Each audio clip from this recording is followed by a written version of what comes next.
You say it's fine, even when it's not. You let things go. You swallow it down. You tell yourself it's not worth it. And maybe you've even started believing that.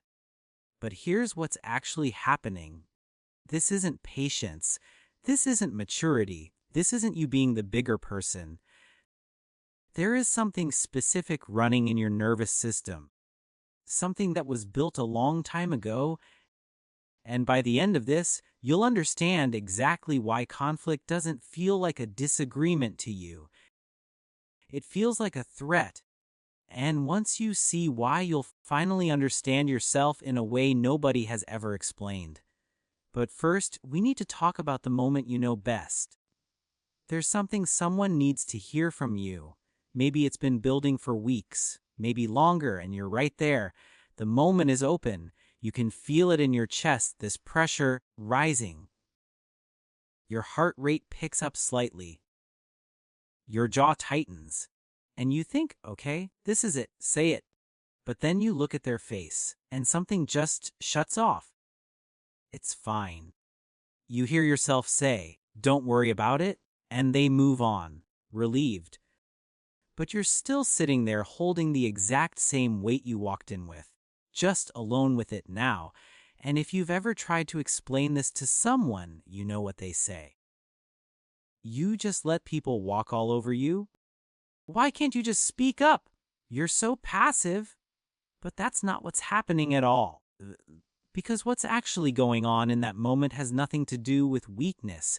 It has everything to do with what your nervous system learned about what happens when people get upset. And that lesson was taught to you before you were old enough to question it.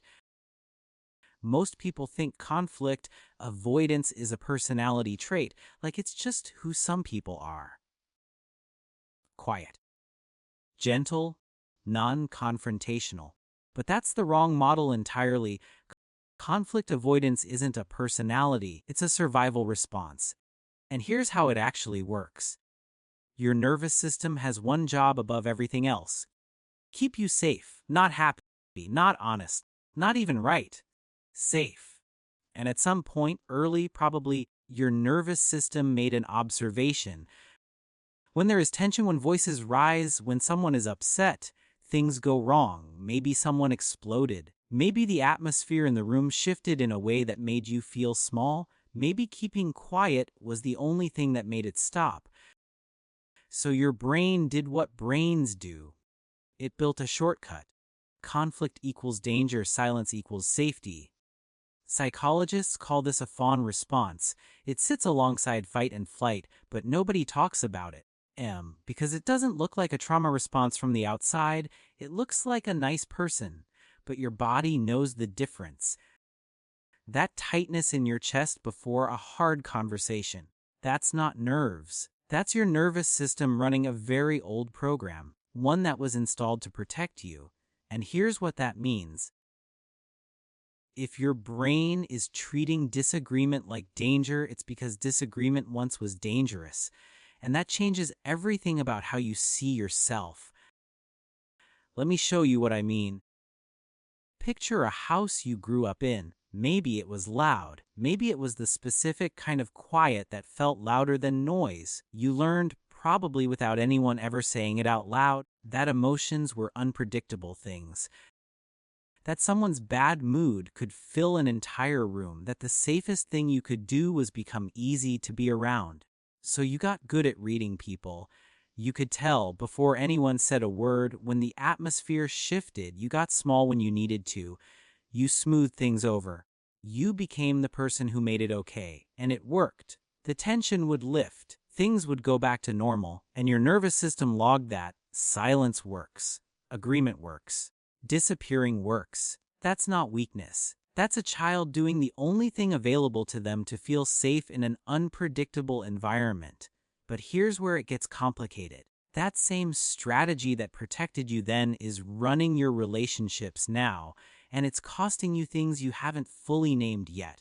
Think about the friendships where you felt invisible, the relationships where you gave and gave, adjusted, accommodated, agreed, until one day you realized you didn't know what you actually wanted anymore. The jobs where you stayed quiet in meetings, swallowed your ideas, let someone else take credit. Not because you didn't care, because speaking up felt like standing on the edge of something, and you didn't trust what would happen if you stepped off. That's the Fawn response running on autopilot, and here's what most people never realize about it. The cost isn't just the things you don't say, it's who you become when you never say them. You start to lose the thread of yourself. You know what everyone else needs, what they're feeling, what mood they're in. But ask you what you need, and there's this strange blank space where the answer should be, because you've spent so long monitoring other people's emotional weather, you forgot to check your own. And this is the part that will make sense of things you've wondered about for years. The same nervous system that makes conflict feel dangerous is the exact same system that made you extraordinarily good at something most people never develop. You read rooms, not just moods, the entire emotional texture of a situation. You catch the thing that shifts in someone's voice before their face does. You know when someone says, "I'm fine," and means the opposite. You feel the tension in a conversation that everyone else walks right past. That's not anxiety, that's attunement, and it is genuinely rare. Most people move through their lives largely unaware of the emotional undercurrent around them. You live in it. You've always lived in it. And the reason people come to you when they're struggling, the reason you're the one people call, is because you've spent your whole life learning how to be present in someone else's pain without flinching. That didn't come from nowhere. It came from exactly the childhood you had. So here's what I want you to sit with. You were never passive. You were precise. You learned, with extraordinary accuracy, how to navigate a world where emotions had consequences. And that made you someone who understands people at a level most never reach. The goal now isn't to become someone who fights. The goal is to let your nervous system learn something new. That your voice isn't a threat.